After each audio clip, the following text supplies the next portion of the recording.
ଗପର ନାଁ କଣ? କଲୁରୀ ବେଣ୍ଟ କଥା ହେଲା। ଶୁଣ, ଗୋଟିଏ କାଉଟିଏ ପାଟି ପୁରାଣ, ବାପା ପାଟି ପୁରାଣ, ଭଲସେ ବସ। ତମେ କଲରା ଦେଖିଛ?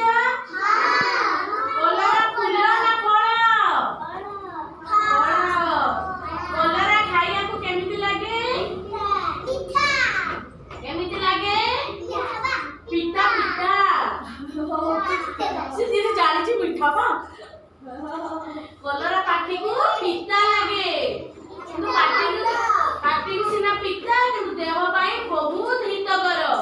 ତେଣୁ କରି ଆମେ ସବୁ ମାସରେ କଣ କରିବା? କଲରା ପିତା ଖାଇବା ହେଲା। ଶୁଣ, ସେମିତି ଗୋଟିଏ ବୁଢୀଟିଏ ତା ବାଡିରେ ଗୋଟେ କଲରା ଗଛ ଲଗେଇଥିଲା ହେଲା। କଲରା ମଞ୍ଜି ଗୋଟେ ବାଟରୁ ପାଇକି କଲରା ଗଛଟିଏ ଲଗେଇଥିଲା। ଆଉ ତାକୁ ସେ ଗଛ ଯେତେବେଳେ ମଞ୍ଜିଟାକୁ ପୋତିଲା, କହିଲା ଏ ମଞ୍ଜି, କାଲି ଯଦି ତୁ ଗଛ ଉଠି ନଥିବୁ, ତତେ କଣ କୋମାର ଘର କଣ ଆଣିବ? କୋଡ଼ିଆ କୋଦାଳ ଆଣି ତତେ ହାଣି କଣ କରିବି? ହାଣି ଦେବି ନା। ତା ପରଦିନ ମଞ୍ଜିଟି କଣ ହେଲା? ଟିକେ ଛୋଟ ଟୁଇ ଗଛଟିଏ ହୁଏ, ସେ କଣ କୁହନ୍ତି? ମୁଁ କହିବିନି ସେ ନାଁଟା ବା, ତମେ କୁହ। ଟୁଇଟାକୁ ତ ଫାଷ୍ଟ ଯେତେବେଳେ ବୀଜ ଅଙ୍କୁରିତ ହୁଏ ହେଲା, ଛୋଟ ଗଛଟିଏ ଟୁଇ ଗଛ ବୀଜଟିଏ ହେଲା। ତାପରେ କହିଲା ଏ ବୀଜ, କାଲି ଯଦି ତୁ ବଡ ହେଇନଥିବୁ, କୁମାର ଘରୁ କଟୁଲି ଆଣି ତତେ କାଟିଦେବି। ତାପରେ ଦିନ ଗଛ କଣ କଲା? ବଡ ଗଛଟିଏ ହେଲା। ତାପରେ କଣ କହିଲା ବୁଢୀ? ଏ ଗଛ, କାଲି ଯଦି ତୁ ଫୁଲ ଫୁଟି ଯଦି ଫଳ ନ ହେଇଥିବୁ, କୁମାର ଘରୁ ଦା ଆଣିକି ତତେ କାଟିଦେବି। ତାପରେ କଣ କଲା ନା, ତା ପରଦିନ କଲରା ଗଛରେ ଫୁଲ ଫୁଟି କଲରା ହେଇକି ପାଚିକି ଲାଲ ହେଇକି ରହିଛି ହେଲା। ସେତିକି ବେଳକୁ କଣ କଲା ନା, ଗୋଟେ କାଉଟିଏ ଉଡି ଉଡି ଯାଉଥିଲା ହେଲା। ସେ କଲରା ଉପରେ ତାର ଆଖି ପଡିଗଲା। ଯଦି ଆଖି ପଡିଗଲା, ଯାଇଥିଲା ବୁଢୀ ମାଉସୀ ମତେ ଗୋଟେ କଲରା ଦିଅ, ମୁଁ ଖାଇବି। ବୁଢୀ କହିଲା କଲରା ଖାଇବୁ? ଯା ତାହେଲେ କୁମ୍ଭାର ଘର, ନା ଭୁଲ କହିଲି, କଲରା ଖାଇବୁ? ଯା ତାହେଲେ କଣ କୂଅରେ ମୁହଁ ଧୋଇ ହେଇକି ଆସିବୁ। କୂଅରେ ମୁହଁ ଧୋଇକି ଆସିବୁ ବାବା। ଓ ମାମୁଁ ଘର କୂଅରେ, ମୋର ଭୁଲ ହେଲା ମୋର। ମାମୁଁ ଘର କୂଅରେ ମୁହଁ ଧୋଇ ହେଇକି ଆସିବୁ ନା। ହଉ ବଢିଆ। ଭୁଲ ମାନେ ଛୁଆ ଠିକ କରିବେ, ଠିକ କଥା ନା, ଭୁଲ କରିବା ଦରକାର। ଠିକ ମନେ ଅଛି କି ନାହିଁ ସେ ଜାଣିବେ ନା।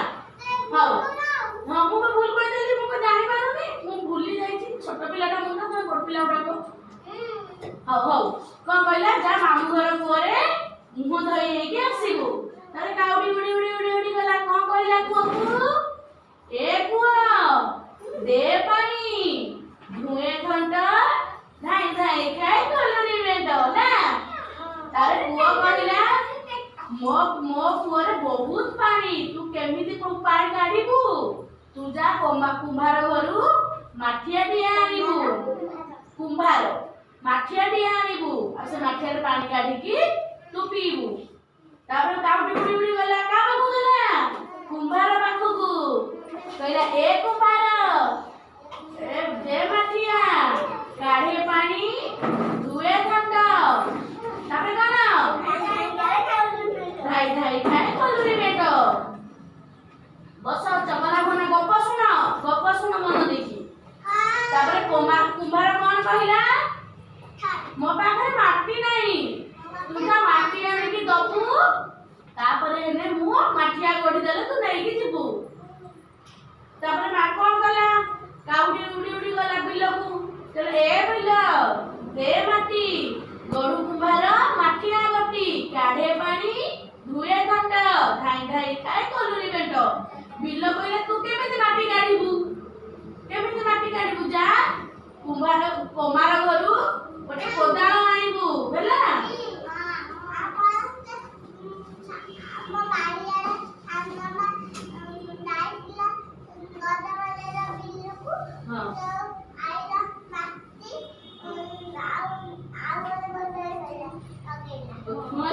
तो सानो पारिला हो तापर काउटी कोन कला बिल कोन कला जा कुमार गुरु उडी कोदाल आनिबु तापर माटी काढी की नेकी थिबु तापर उडी उडी उडी उडी गला काउटी का गला कुमार पाखकु कुमार किए जो जो माने कोन दा कोटुली कोनिकी एवढा तयारी करत से माने ले कुमार गला ए कुमार दे कोदाल हाणे माटी गड़ू कुमार माठिया गोटी ए बाबा काढे पानी धुए घंटा धाई धाई खाए कलरी बेटो ओ